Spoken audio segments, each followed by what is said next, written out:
준비할 때 나무보다는 숲을 보기 위해서 애를 씁니다.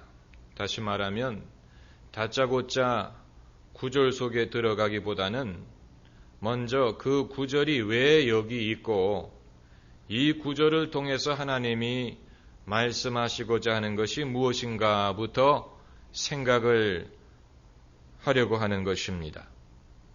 우리의 질문 중에는 작은 질문도 있지만 큰 질문도 있습니다. 예컨대 어떻게 하면 잘 살 수 있느냐? 이것은 비교적 작은 질문입니다.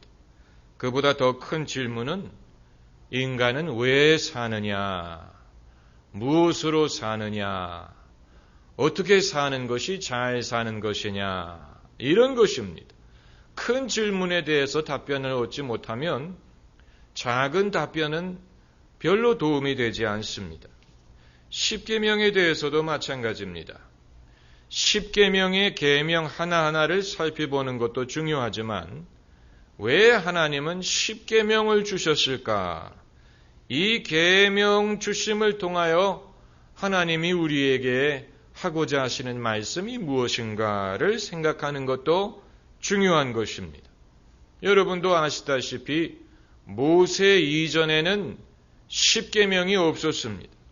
그렇기 때문에 창세기에 나오는 인물들은 십계명이 없이 살았습니다. 그럼에도 그들 중에는 의인들이 있었고 하나님의 친구라고 부름받은 사람들이 있었습니다. 그 비결이 무엇이었을까? 노아 같은 인물, 아브라함 같은 인물은 무엇을 근거로 의롭게 살 수 있었을까? 이것은 마음에 새겨진 율법을 따랐기 때문입니다. 하나님은 돌판에 계명을 주시기 이전에 사람의 마음판에 율법을 새기셨습니다. 그래서 돌로 새긴 율법이 오기 이전에 사람 양심에 하나님이 새겨주신 율법을 따라가는 본능적인 율법이 있었습니다. 신학자들은 율법에 두 가지 종류가 있다고 말합니다. 첫째는 큰 우주적인 원리가 있다. 우주적인 율법이 있다고 말합니다. 그리고 둘째는 구체적인 적용의 율법이 있다. 이렇게 말합니다. 그런데 전자가 후자보다도 위에 있다는 것입니다. 우주적인 원리는 사랑, 공평, 의 이런 것입니다. 그리고 이제 적용하는 구체적인 원리는 좀 상대적인 그런 면이 있습니다. 눈에는 눈, 이에는 이, 뭘 먹지 말라, 뭘 이런 식으로 하라, 저런 식으로 하라, 이런 것은 때로는 경우에 따라서 수정될 수도 있습니다. 그래서 사실 구약에 있는 많은 규례들이 신약에 와서 수정됐습니다. 이 금지하는 음식에 대한 규례는 폐기됐습니다. 그렇기 때문에 우리는 더 이상 어떤 음식을 먹지 말고 어떤 짐승을 먹지 말고 이런 것을 따르지 않습니다. 그리고 제7일을 안식일로 지키는 것도 주일로 바뀌었습니다. 그러나 이런 것들은 더 높은 그런 하나님의 율법 속에서 적용하는 차원에서 바뀔 수가 있는 그런 것이라는 것입니다. 우리가 이런 원리를 이해하지 못하면 신학적으로 오류에 빠지는 것을 막을 수가 없습니다.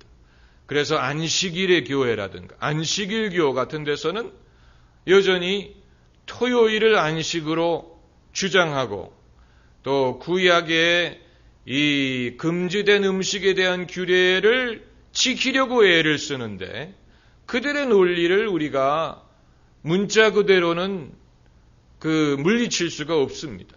왜냐하면 분명히 십계명에서 제7일을 안식일로 지키라고 말씀하셨는데 그 규례를 하나님이 공식적으로 폐지한 적이 없는데 그러면 신약 시대에도 우리가 토요일을 안식일로 지켜야 되는 것이 아니냐라고 나오면 우리가 답변할 말이 없지요. 그러나 이제 이 큰 율법과 그리고 구체적인 율법, 이 두 가지의 차원에서 이 일을 하게 되면 하나님이 우리의 마음속에 새기신 율법은 큰 것이라는 것입니다. 사랑, 공의, 평강, 공평, 이런 큰 원리 속에 이제 작은 구체적인 규례가 그것을 따라갈 때 비로소 그것이 제 값을, 제 빛을 발하고 반대로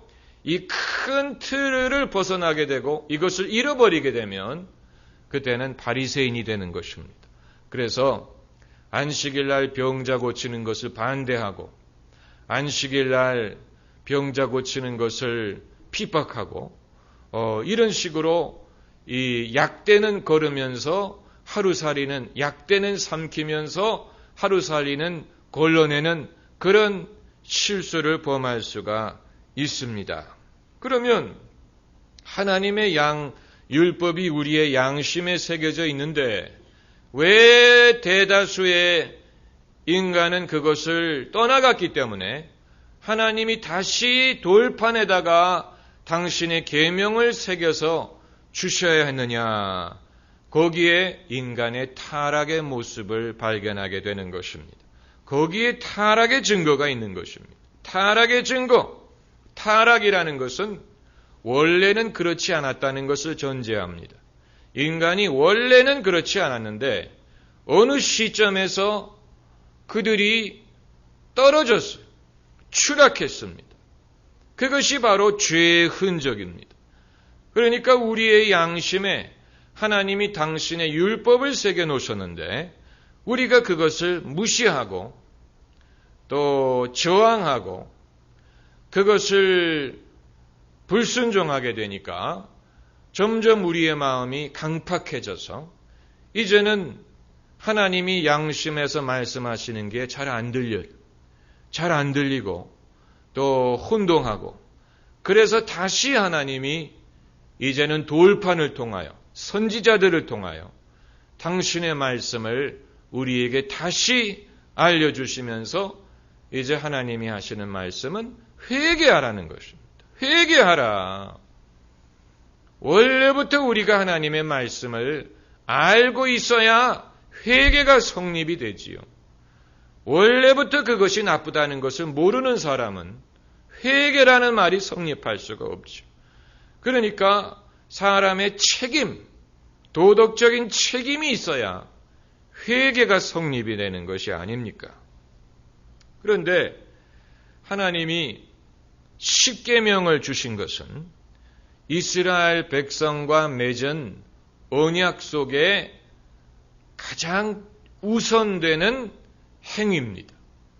다시 말하면 오늘 본문 1절에 언약에 대해서 말합니다. 하나님이 이스라엘 백성과 언약을 맺으십니다. 이 언약을 맺으시는 행위의 최초 행위가 십계명을 주신 것입니다. 이것은 아주 의미심장한 사건입니다. 이것은 무엇을 보여주냐면 하나님과 인간의 언약은 처음부터 상당히 윤리적인 성격을 띠고 있다는 것입니다. 아주 윤리적인 성격으로 하나님과 이스라엘의 언약이 시작됐다는 것을 보여줍니다.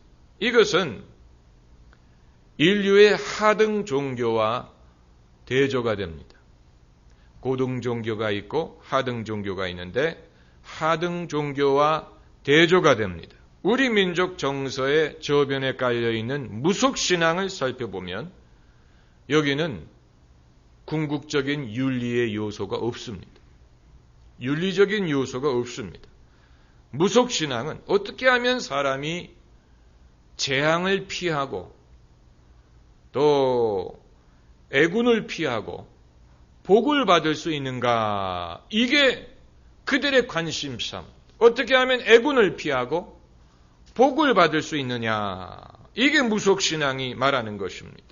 그들은 인간이 어떻게 하는 것이 의로운 것이냐? 나라와 민족과 가문과 또 개인이 어떻게 하는 것이 하나님의 의를 행하고 하나님의 큰 뜻을 행하는 것이냐, 여기에 대해서는 무속신앙은 개념조차 갖고 있지 않습니다. 그저 사람의 소원을 이루고 사람의 두려움을 해결하는 것이 관심사입니다. 반대로 이스라엘 백성에게 하나님이 당신을 계시하셨을 때 그들이 하나님의 백성으로서 지켜야 될 계명부터 말씀하십니다. 이것은 하나님의 백성의 도덕적인 페리미터, 반경을 설정하는 것입니다.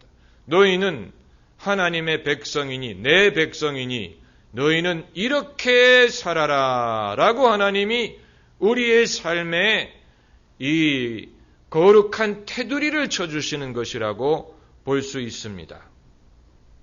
그런데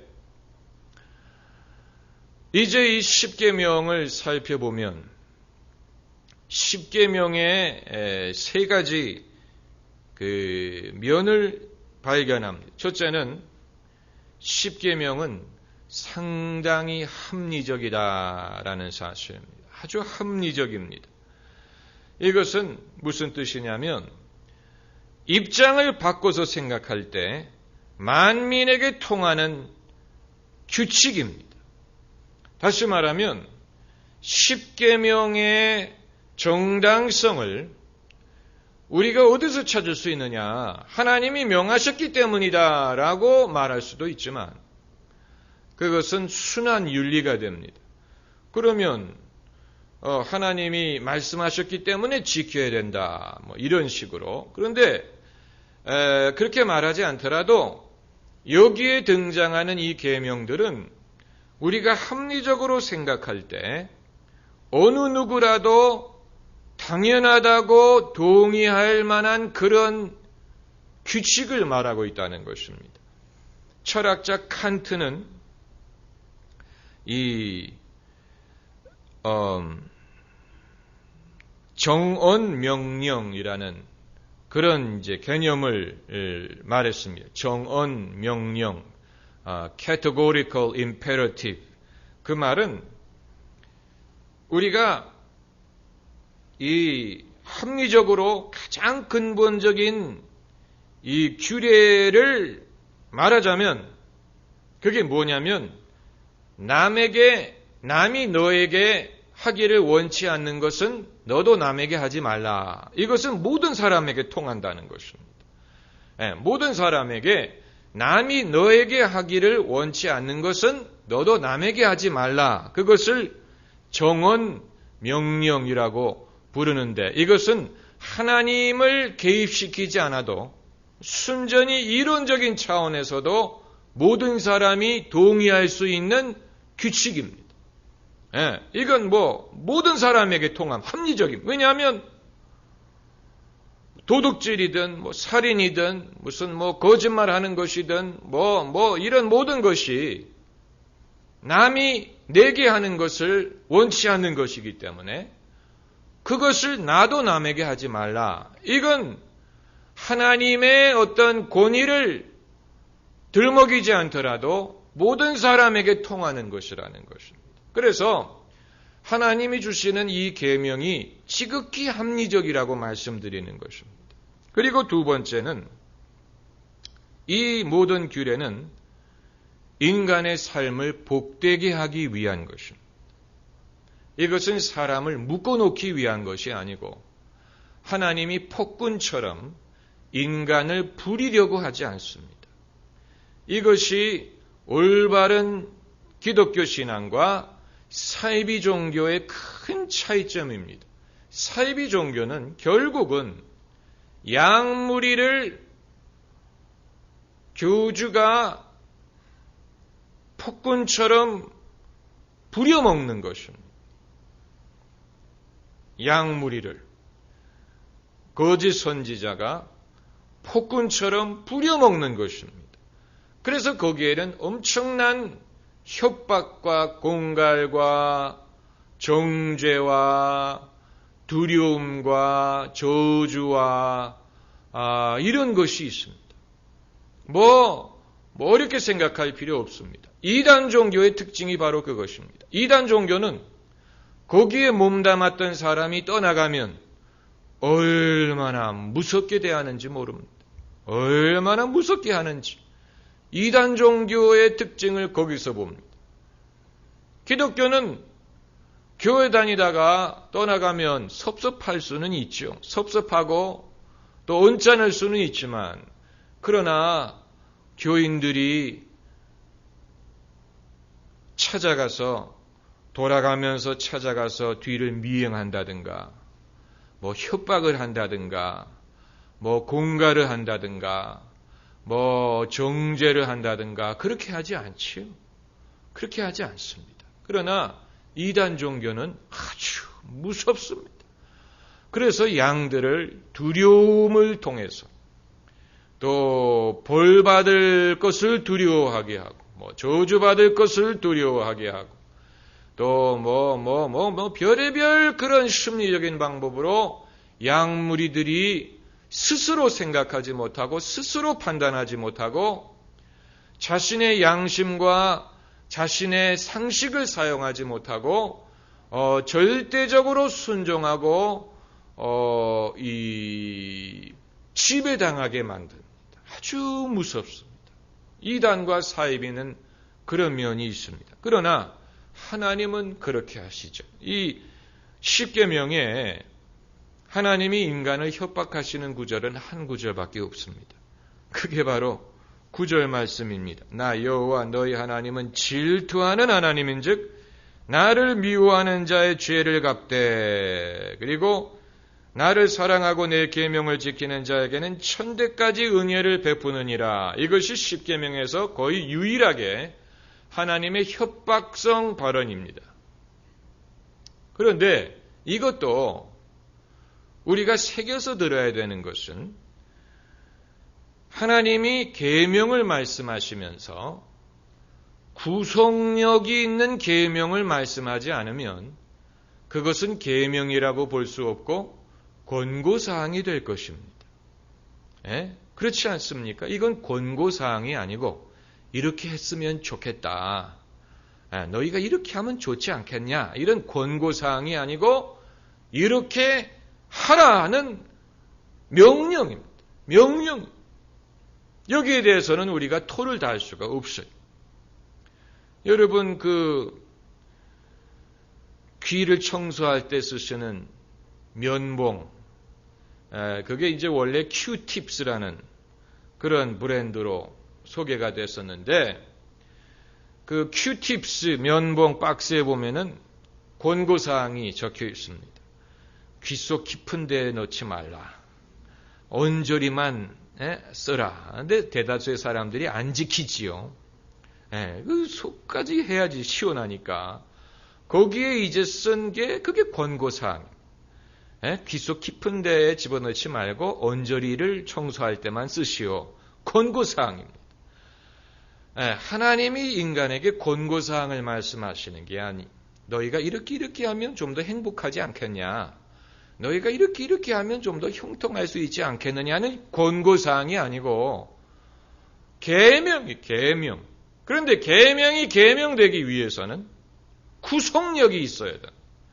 이것을 안 지켰을 경우에 따르는 결과가 있어야 구속력이 있는 것입니다. 그래서 하나님이 구속력의 효과를 위해서 이 9절 말씀을 하신 것입니다. 그 하나님이 협박하기 위해서 이 말씀을 하신 것이 아니라고 말씀드리는 것입니다. 하나님은 어떤 두려움, 이런 걸 통해서 당신의 백성들을 인도하는 것을 기뻐하지 않습니다. 그건 하나님의 방법이 아닙니다.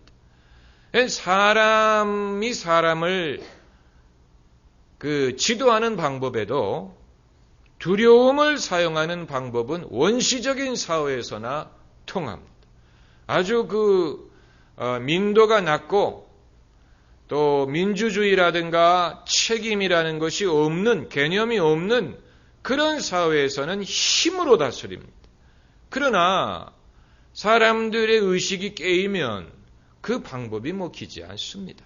그때는 합의를 통해서 또 자율성을 통해서 그것을 통해서 사회가 이 통합이 되고 상식과 규칙과 법을 따르게 하지 않습니까? 그게 발전한 사회의 모습인 것처럼 하나님이 인간을 인도하시는 방법도 마찬가지입니다. 그렇기 때문에 기독교 신앙은 굉장히 앞선 신앙입니다. 굉장히 앞서가는 그런 신앙입니다. 과연 2000년 전에 예수님의 말씀이 얼마나 먹혔을지는 미지수입니다. 과연 그 옛날에 그 미개한 사람들에게 그 예수님의 은혜라는 것이 얼마만큼 효과가 있었을까는 참 신비한 일이에요. 왜냐하면 오늘날 20세기에도 안 통하는 사람들 많습니다. 다시 말하면 회초리로 때리지 않으면 안 듣는 사람들이 많다는 얘기입니다. 힘으로 다스리지 않으면 안 통하는 사람들이 아직도 많은데 예수님은 그 방법이 아니고 사랑과 은혜와 기쁨과 성령을 통하여 우리를 인도하기를 원한다는 사실은 굉장히 앞서간 방법입니다. 굉장히 앞서간 방법입니다. 주님은 억지로 우리를 이끌어가는 것을 원치 않습니다. 자율적으로 우리가 따라오는 것을 원하십니다. 우리가 스스로 은혜를 받아서 마음의 감동을 받고 변화를 받아서 우리가 스스로 헌신하고 회개하고 헌금하고 봉사하고 자기를 낮추고 순종하는 것을 기뻐하지. 그게 아니고 말 안 들면 너 지옥 가, 벌 받아, 너 큰일 나, 이런 식으로 해서 우리가 따르는 것을 원치 않는다는 얘기입니다. 여러분 그 사실을 아십니까? 아직도 많은 교회들은 그것을 미처 가르치지 못하고 아주 강압적인 방법으로 양들을 인도하지요. 제가 아는 어느 목사님이 서울 근교의 신도시 어느 동네인지는 말씀 안 드립니다. 창피할까 봐. 그 교회는 예배가 끝나면 그 예배에 참석하는 젊은이들은 예외가 없이 다 부목사님이 통솔을 해서 줄을 서서 청년부 예배를 참석해야 됩니다. 거기는 목사님 오늘 제가 약속이 있거든요. 제가 아직 준비가 안 됐거든요. 안 통합니다. 그 교회는 그 예배에 참석하는 젊은이들은 다 따로 모아가지고 줄을 세워가지고 청년부 예배를 참석하는 것을 강요합니다. 우리 교회도 그런 방법을 한번 써보면 안 통할 겁니다. 우리는. 교인들이 머리가 커서 도대체 이게 무슨 이런 교회가 있느냐 하면서 반발할 것입니다. 안 통할 것입니다. 그렇기 때문에 여러분의 담임 목사인 제가 안 통할 줄을 미리 알기 때문에 안 하는 것입니다. 안 통할 줄 알고 그리고 그건 주님의 방법이 아닙니다. 지금이 어떤 시대인데 그런 식으로 목회를 하겠습니까? 그러나 그 동네는 그게 통하더라고요. 신기하게 생각합니다. 이 정부 청사들이 전부 다 그 동네에 있거든요. 그 정부 청사들이 전부 다 그 동네에 있기 때문에 아주 그 고학력자들이 사는 그런 신도시인데 거기는 그렇게 한대. 그래서 이야, 그건 은혜가 아니고 율법이지요. 율법입니다. 율법적인 방법입니다. 그러나 그게 통한다는 얘기입니다. 그러니까 예수님이 오신 지 2000년이 지났지만 아직도 주님의 방법은 우리보다 앞서가고 있어요. 그래서 예수님이 당신을 선한 목자에 비교하신 것입니다. 할렐루야. 선한 목자는, 양을 이끄는 목자는 앞서갑니다. 그리고 목자의 음성을 듣고 양들이 하면서 쫓아갑니다. 목자가 지팡이를 쓰는 목적은 양들을 때리기 위해서가 아니에요. 양들을 때리면서 일로 가라니까 일로 가. 그건 목자가 그 양을 그렇게 짓지 않습니다. 목자가 앞서가면 목자의 음성을 듣고 양떼들이 에에에 하면서 쫓아갑니다. 그게 주님의 방법, 그게 은혜의 방법이에요. 그러나 소떼를 몰 때는 끼리야 뭐 이게 전부 다 옛날에 로우하이드라는 서부 드라마가 있었는데 로우하이드, 끼리업 이게 이제 카우보이들이 말을 타고 소들을 때리면서 몹니다. 소들을 뒤에서. 그래서 소들이 하면서 쫓겨갑니다. 뒤를 힐끔힐끔 쳐다보면서. 왜냐하면 카우보이가 뒤에서 때리니까 하면서 쫓겨갑니다. 그래서 소들이 가는 곳은 항상 먼지가 많이 납니다. 그냥 말을 타고 그냥 막 그들을 모니까. 그건 주님의 방법이 아니에요. 여러분 아주 중요한 것입니다. 여러분이 일평생 묵상해야 되는 주제입니다. 그것은. 주님이 여러분을 인도하시는 방법이 그와 같다는 것입니다. 만약에 여러분이 누군가가 여러분을 때려가면서 인도하기를 바란다면 주님의 인도하는 것을 경험하지 못할 것입니다. 그건 주님의 방법이 아니에요. 주님은 앞서가시고 당신의 음성을 우리가 듣고 따라가는 것을 원하십니다. 따라가는 것을 원하십니다. 예수님 말씀에 내 양은 내 음성을 듣는다고 말씀하셨습니다. 나보다 먼저 온 자는 다 삭군이요 거짓 선지자다라고 말씀하셨습니다. 거짓 선지자들은 회초리로 양들을 몰려고 할 수 있지만 그러나 선한 목자이신 예수님은 그렇게 하지 않습니다. 그래서 십계명의 두 번째 특징은 사람들의 삶에 복을 주기 위한 것입니다. 이 모든 것이 다 그렇습니다. 하나님에 대한 규례부터 그렇습니다. 이 우상과 미신과 두려움으로부터 자유하게 합니다. 인류를 다스리던 오랜 세월 동안 인류를 다스리던 두려움으로부터 자유하게 하는 것입니다. 왜냐하면 태고적부터 인류는 모든 것을 두려워했어요.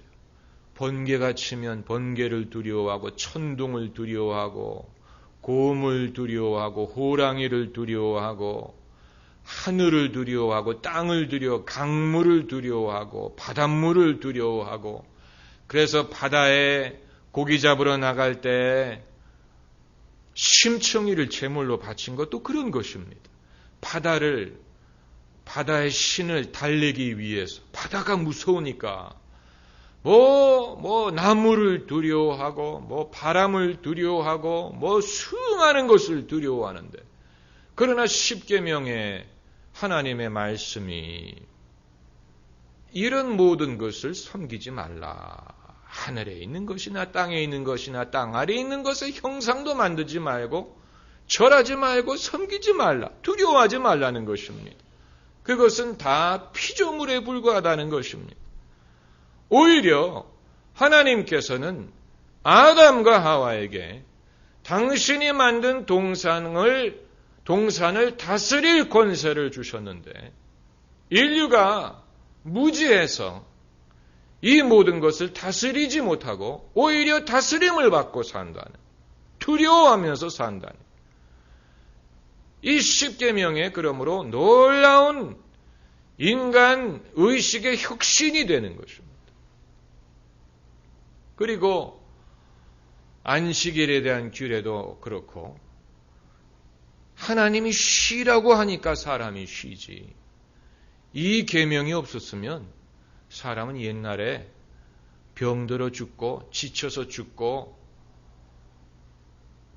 사람을 부려서 죽였을 것입니다. 그렇기 때문에 세 번째 특징은 인간이 인간을 배려하는 것보다도 하나님이 인간을 더 배려하십니다. 이 안식일에 규례해서 그것을 봅니다. 안식일에는 너와 내 아들과 내 딸뿐만이 아니고 내 집에 거하는, 내 집이라 그랬습니까? 내 문 안에 거하는 객, 이게 바로 외국인 노동자예요. 또 내 남종과 여종, 이건 이제 고용인을 말하는 것입니다. 직장인들, 그러니까 사람을 부리는 사람도 자기만 쉬는 게 아니고 그 집의 모든 고용인들도 쉬어야 된다. 하나님이 이 계명을 주셨으니 망정이지, 이 계명을 안 주셨으면 사람은 사람을 죽을 때까지 부려먹었을 것입니다. 쉬는 게 어디 있습니까? 종들의 권리가 어디 있습니까? 그런 거 없지요. 하나님이 인간을 배려하는 것이 인간이 인간을 배려하는 것보다도 더 많은 그런 관점에서 이 모든 것을 보면 이해가 됩니다. 내 부모를 공경하라. 또 살인하지 말라, 간음하지도 말라, 도둑질하지 말라, 거짓 증거하지 말라, 이웃의 것을 탐내지 말라. 이 모든 것은 우리가 이런 식으로 살 때에 우리 사회가 살만한 사회가 되는 것입니다. 하나님의 유익을 위해서 하시는 말씀이 아닙니다. 하나님의 어떤 필요를 채우기 위해서 주시는 말씀이 아니고 이것은 사람이 바르고 복되게 살기 위해서 필요한 것입니다. 우리를 위해서 주신 말씀.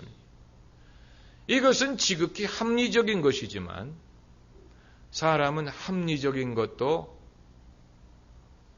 할 수 없는 존재입니다. 인간을 누가 합리적이라고 부릅니까? 합리적이라고는 동의하겠지만 합리적으로 행동하지 않습니다.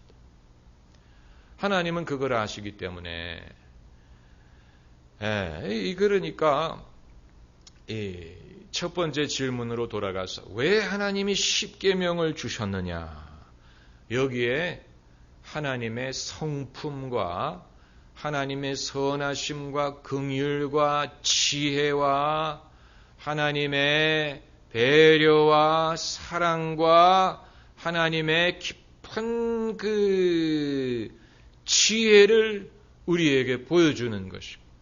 이것이 바로 하나님의 백성됨이 무엇인가를 증거하는 아주 강력한 메시지가 되는 것입니다. 할렐루야. 기도하십시다.